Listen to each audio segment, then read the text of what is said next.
Hello everyone, आप सबका स्वागत है आज के लेक्चर पे। और आज का जो लेक्चर होने वाला है वो HTML का स्टार्ट करने वाले हैं हम लोग आज के लेक्चर से। ठीक है। सो सबसे पहले हमें HTML में क्या क्या चीज़ की ज़रूरत है। ठीक है। वेब फ्रंट एंड डेवलपमेंट का हम लोगों ने कोर्स स्टार्ट किया है। सो उसमें से सबसे पहला जो हमारा टॉपिक है वो क्या था, हमारा HTML। एंड HTML में हमको सबसे पहले क्या चाहिए, एक कोड एडिटर जहाँ पे हम कोड्स को लिखें। ठीक है। सो कोड्स को लिखने के लिए हमारे पास बहुत सारे एडिटर होते हैं, जैसे कि एक पहला हमारा होता है नोटपैड, जो कि बहुत ही ट्रेडिशनली यूज किया जा रहा था नोटपैड। ठीक है। यहाँ पे क्या है, दिस इज देखो, पहले से यूज किया जा रहा है मतलब बढ़िया तो होगा और बढ़िया भी है। ठीक है। लेकिन इसमें एक चीज़ की कमी है कि इसमें हमको सारी चीज़ों को खुद से लिखना पड़ता है। ठीक है। इसीलिए नोटपैड का यूज हम लोग नहीं करते हैं। ठीक है। हम लोग एक कोड एडिटर का यूज करते हैं जिसका नाम है visual studio code, VS code नाम से जाना जाता है। ठीक है। ये हमारा विजुअल स्टूडियो कोड। ठीक है। VS कोड आप भी जान रहे होंगे। ठीक है। अच्छा, यहाँ पे क्या है, आपको सबसे पहले यहाँ पे बनाने के लिए डिज़ाइन बनाने के लिए हम लोग क्या करेंगे, विजुअल स्टूडियो कोड का यूज करेंगे। सेकेंड चीज़ आपके पास क्या होना चाहिए, आपके पास एक अच्छा सा कंप्यूटर या लैपटॉप होना चाहिए। कंप्यूटर या लैपटॉप होने की ज़रूरत ये है, अच्छा मेरे को कई लोगों ने कहा कि क्या मैं मोबाइल में कोड नहीं लिख सकता, तो बेसिकली आप लिख सकते हो, बट वो तरीका सही नहीं है। ठीक है। बहुत सारे सॉफ्टवेयर आ गए जहाँ पे आप कोड को लिख के एग्जीक्यूट कर सकते हो। प्ले स्टोर में बहुत सारे ऐसे ऐप आ गए हैं, बट वी कांट रिकमेंड। ठीक है। मैं रिकमेंड नहीं करता हूँ। ठीक है। और इसके बाद इसे एग्जीक्यूट होने के लिए, ठीक है, एक जहाँ पे दिखेगा, ठीक है, वो दिखने के लिए हम लोग क्या करेंगे, एक हमें माइक्रोसॉफ्ट एज की ज़रूरत होगी, ठीक है, या फिर क्रोम ब्राउज़र की ज़रूरत होगी। आपके पास दोनों में से कोई भी है, दोनों है दैट्स गुड, अगर एक भी है चलेगा। ठीक है। या फिर इंटरनेट एक्सप्लोरर कोई भी हो, ठीक है, उसमें काम कर सकते हैं। तो हम लोग इस वीडियो के लिए इस सीरीज के लिए यूज करने वाले हैं कोड एडिटर के रूप में VS कोड को। दूसरा, अगर हम लोग को इसे देखना हो, ठीक है, तो हम लोग किसका यूज करेंगे ब्राउज़र के रूप में, क्रोम का या फिर माइक्रोसॉफ्ट एज का। ठीक है। सो आप जिसमें प्रीफर करो आप उसमें कर सकते हो और कोई भी कंडीशन नहीं है। ठीक है। सो चलिए सबसे पहले हम लोग स्टार्ट करते हैं। तो सबसे पहले हम लोग को क्या करना पड़ता है, कभी भी कोड वगैरह लिखने के लिए, ठीक है, सबसे पहले हमें एक फ़ोल्डर क्रिएट करनी पड़ती है। तो मैं क्या कर रहा हूँ, राइट क्लिक करके न्यू में आया एंड यहाँ पे एक फ़ोल्डर क्रिएट कर लिया। ठीक है। और फोल्डर का मैं नाम कुछ ऐसा दे देता हूँ,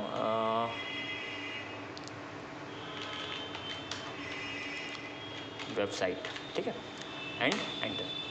एंड यहाँ पे मैं इस फोल्डर को मैं ओपन करता हूँ एंड यहाँ पे मैं राइट क्लिक करके यहाँ पे मेरे को ओपन विथ कोड लिख रहा है, मैं यहीं से VS कोड को एंटर जाता हूँ, वहाँ पे अंदर जाऊँगा एंड यहाँ पे मेरे को ये जो है इसका लेआउट दिख रहा है। ठीक है।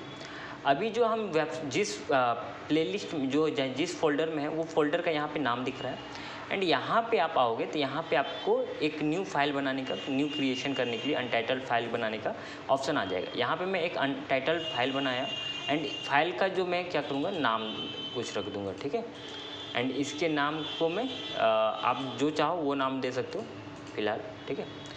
और नाम देने के लिए मैं इसको क्या करूँगा, सबसे पहले सेव करूँगा। ठीक है। सेव करना है तो सेव करने के लिए हमें क्या करना पड़ता है कि जब भी हम HTML में काम कर रहे हो तो एक्सटेंशन जो यूज करना पड़ता है वो हमें .html एक्सटेंशन यूज करना पड़ता है। ठीक है।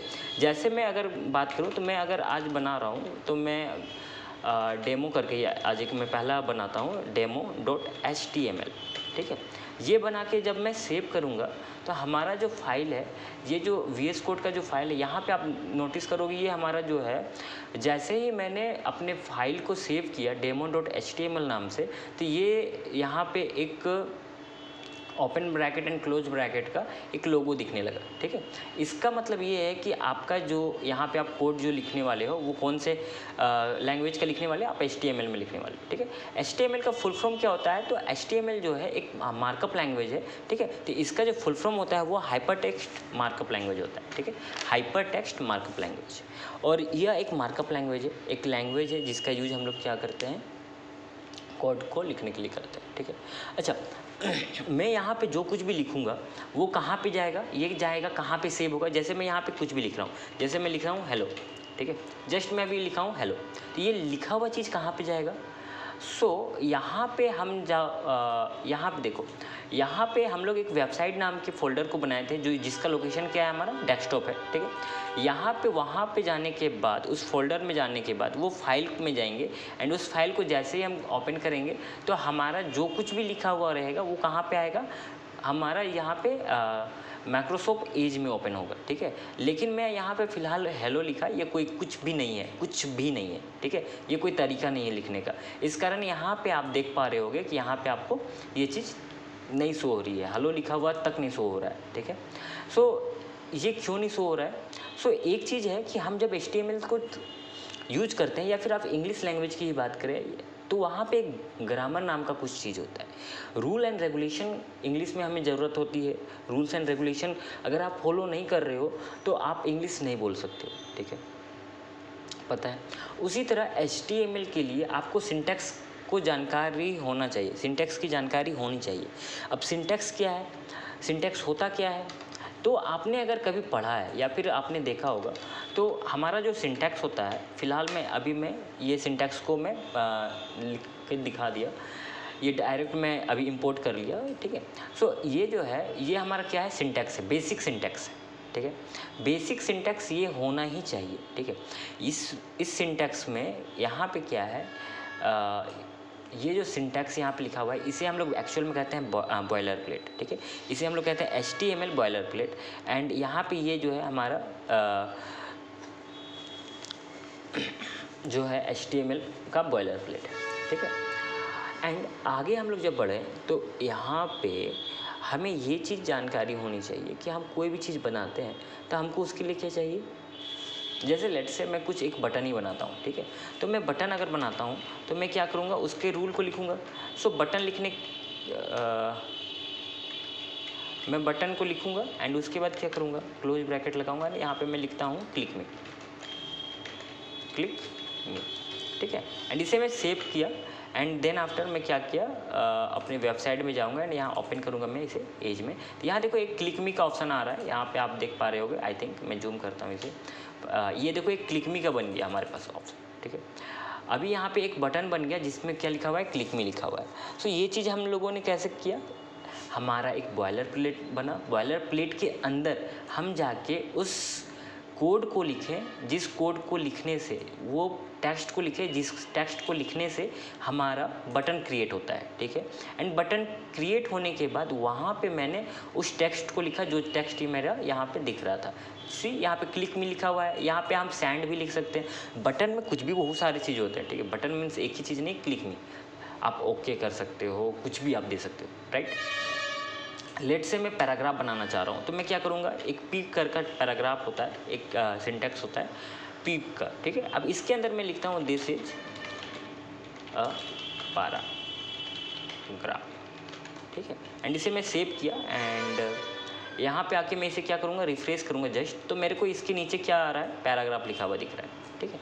सो ये बेसिक सा हमारा सिंटैक्स है जहाँ पे आपको जो पहला दिखता है, जो हम पहले लिखे हुए हैं, जैसे यहाँ पे आपको दिख पा रहा होगा open angular bracket P close angular bracket, ये जो है हमारा, ये हमारा ओपन,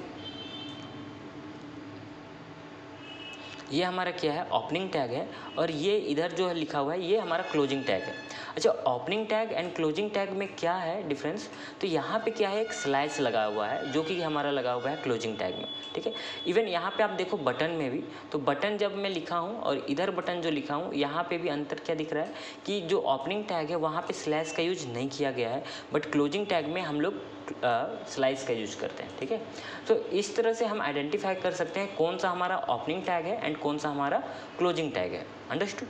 सो आज की लेक्चर को हम लोग यहीं तक रखते हैं और कल इसे और भी डिटेल में जानेंगे। तब तक के लिए टिल हैप्पी एंड खुश रहे मस्त रहे।